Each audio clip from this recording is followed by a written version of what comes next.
이제 헤즈볼라 쪽으로 한번 넘어가 보면 이스라엘보다 왜 자꾸 그 헤즈볼라와의 교전을 하고 있었지만 물론 헤즈볼라가 하마스를 돕겠다고 먼저 공격을 했지만 이스라엘도 적극적으로 지금 헤즈볼라 대원들과 주관했던 지도자들 계속해서 공격 암살하고 있거든요. 이스라엘 헤즈볼라 왜 이렇게 두려워하고 있습니까? 사실은 뭐 이제 헤즈볼라하고 하마스의 체급 차이는 초등학생과 대학생 차이죠.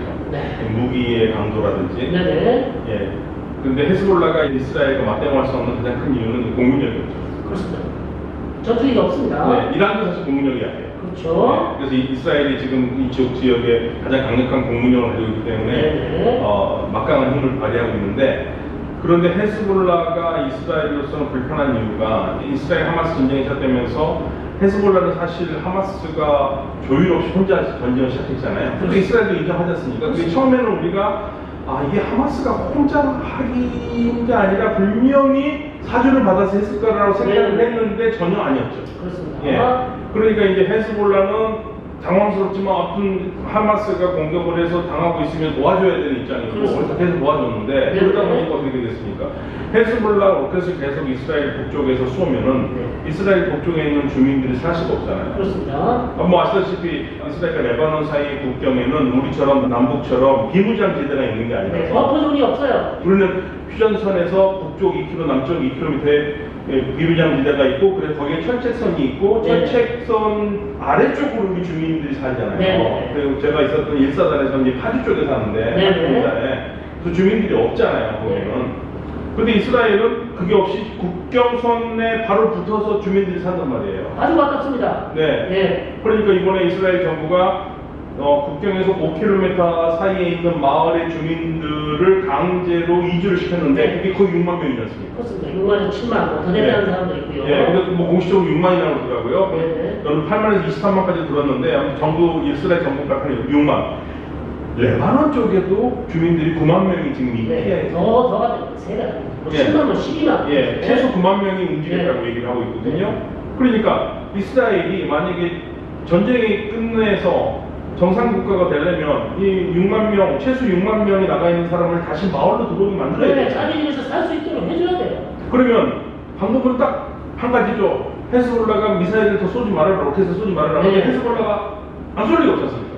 가자지구 전쟁이 끝나면 안 쏘는데 가자지구 전쟁이 안 끝났어요. 예, 그러니까 헤즈볼라가 그래 너 가자전쟁 끝내. 그러면 우리가 안 쏠게. 그런데 이스라엘은 야 우리 가자전쟁 지금 우리 끝낼 마음 없는데 그럼 나는 계속 쏠게 이렇게 되는 거고. 그러니까 이스라엘로서는 지금 헤즈볼라를 손을 보고 싶은데 그래서 제안을 했죠. 야 좋다. 그러면 너네 북쪽에 리타니 강이라고 있는데 리타니 강에서 이스라엘 국경까지 거리가 4에서 5km 정도 되니까 니네 그 리타니 강 쪽으로 헤즈볼라를 옮겨라. 리타니 강 북쪽으로 넘어가 있어라. 예, 그러니까 쉽게 말하면 우리로 치면은 비무장지대가 그러면 생기는 거니까. 그렇습니다. 근데 헤즈볼라가 그래 너 생각해서 우리가 물러나줄게 그럴 사람은 아니잖아요. 그렇습니다. 이미 거기다가 모든 군사 시설 땅굴도 다 파놨고 네네. 그래서 헤즈볼라는 하는 얘기 간단하죠. 비현실적이다. 그렇습니다. 그래서 미국과 프랑스가 계속해서 이스라엘과 헤즈볼라 전쟁을 막기 위해서 내부적 협상을 중재하고 있는데 잘 안 통하고 있고요. 그러나 이스라엘도 그렇고요. 헤즈볼라도 사실상 전면전을 피하고 싶습니다. 그렇죠. 네, 이란도 마찬가지입니다. 이란도 마찬가지인데 전면전을 피하고 싶은데 피하는 점은 면을 세워주고 전쟁이 중단돼야 돼요. 얼굴 체면을 세워줘야 되는데 체면 세워주기가 너무 어렵습니다.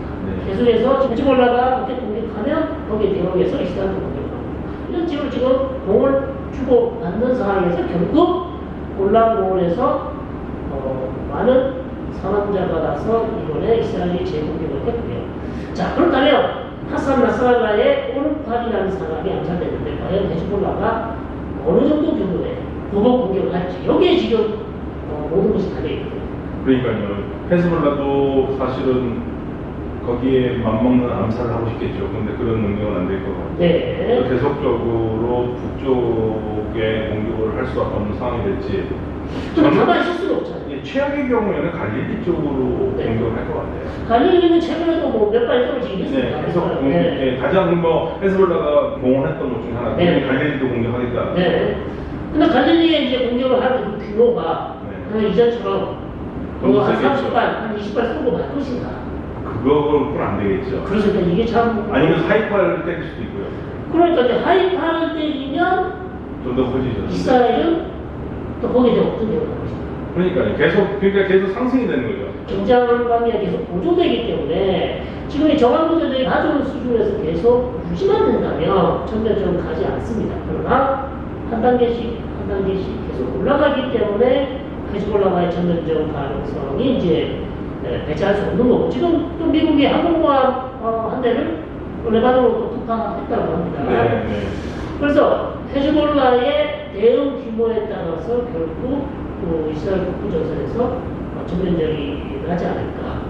사실 이제 이스라엘이 2023년 10월 7일 하마스의 공격 이후로 더 놀라운 게 하나 있었죠. 그전에는 사실 뭐 하마스도 헤즈볼라도 그렇고 미사일만 로켓을 날렸지. 네네. 그 이상은 없었잖아요. 근데 10월 7일에 정말 그 하마스 대원들이 이스라엘 측으로 직접 침략을 했고. 네. 침략을 할 거라고 생각도 못했던 거고. 그렇죠. 그러니까 이스라엘 집집마다 가정에 방공호라는 게 있는데 네. 방공호는 로켓을 막기 위해서 있었던 거지. 그렇죠. 무장 대원이 들어올 때 피하기 위해서 만드는 거 아니잖아요. 근데 그걸 이제 어쩔 수 없이 사용할 수밖에 없죠. 예. 그래서 무장 대원이 들어오니까 방공호로 숨었는데 문제는 방공호는 누구나 다 들어올 수 있게 해야 되기 때문에 정말 놀랍게도 문을 잠글 수 있는 장치가 없었던 거죠. 그렇죠. 그래서 많은 사람들이 죽었잖아요. 그렇습니다. 그래서 사실 하마스의 기습 공격은 사실상 예상하기 어렵고 특히 이제 하마스 지상군이 직접 철책을 뚫고 들어와서 이스라엘 마을, 선지계 마을을 그냥 쑥대밭이 만들지 않습니까? 자, 이런 방식이 이제 헤즈볼라하고 이스라엘 그렇죠. 마을을 할 가능성이 높기 때문에 땅굴을 통해서 들어올 수 있고요. 네. 그렇게 되면은 그전에는 그냥 헤즈볼라의 로켓만 피하면 된다 생각했는데 이제 하나 더 생긴 거죠. 그렇습니다. 그래서 이스라엘이 지금 계속해서 헤즈볼라가 이스라엘 북부 마을을 공격하지 못하도록 하기 위해서 헤즈볼라군을 계속 국경에서 더 멀리 떨어지도록 요구를 하고 있지만 헤즈볼라가 그 요구를 수용할지는 아직 모르는 상황이고요.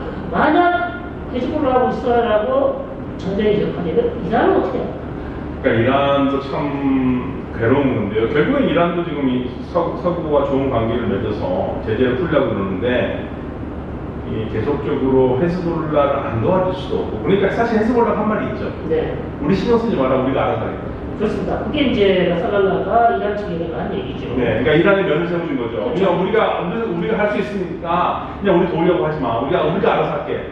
그 말은 결국에는 이란 확정 원하지 않는 거 아니기 때문에 그냥 우리 도와서 확정시키지 말고 그냥 빠져 있어. 그게 우리 더 좋다는 그게 거죠. 이제 사실 이란의 짐을 덜어준 건데. 네. 근데 미국 쪽에서는 계속 한 얘기가 만약 전쟁이 나면 이란이 그리고 이란 외국 장관이나 이란의 공격들이 계속 얘기를 하고 있지 않습니까? 그렇죠. 이스라엘 만약 헤즈볼라 공격하면 우리 가만히 있지 않겠다. 네, 그러니까 미국이 이란한테 얘기하고 똑같은 거죠. 만약에 너희들이 이스라엘 공격하면 우리 미국이 개입할 수밖에 없다 그 얘기를 하는 것처럼 네. 이제 지금 똑같은 논리로 지금 이란이 이스라엘 얘기하고 있거든. 헤즈볼라 계속 괴롭히면 우리도 할 수밖에 없다 얘기를 하고 있는 거고. 그렇다면 이란이 4월 13일처럼 이스라엘 본토에 다시 이렇게 미사일 공격할 가능성이 있을까요? 그 새로운 정부에서는 좀 부담스러울 것 같아요. 그럼 어떤 방식으로 헤즈볼라를 도와주는 방식으로 그냥 헤즈볼라 도와주는 방식으로 할 수밖에 없을 것 같고요. 도와준다는 게 사실 뭐 무기밖에 도와줄 게 예, 무기밖에 없죠. 그런데 저는 정말 여기서 극도의 있는 집. 지난 4월 13일에 뭐 이스라엘을 대하는 방정식이 바뀌었다고 했지만 네. 다시 방정식으로 바꿔서 극도의 전략적 인내심을 전략적인 걸 다시 발휘한다면 돌아간다. 네. 진정한 승리자는 이란일 것 같아요.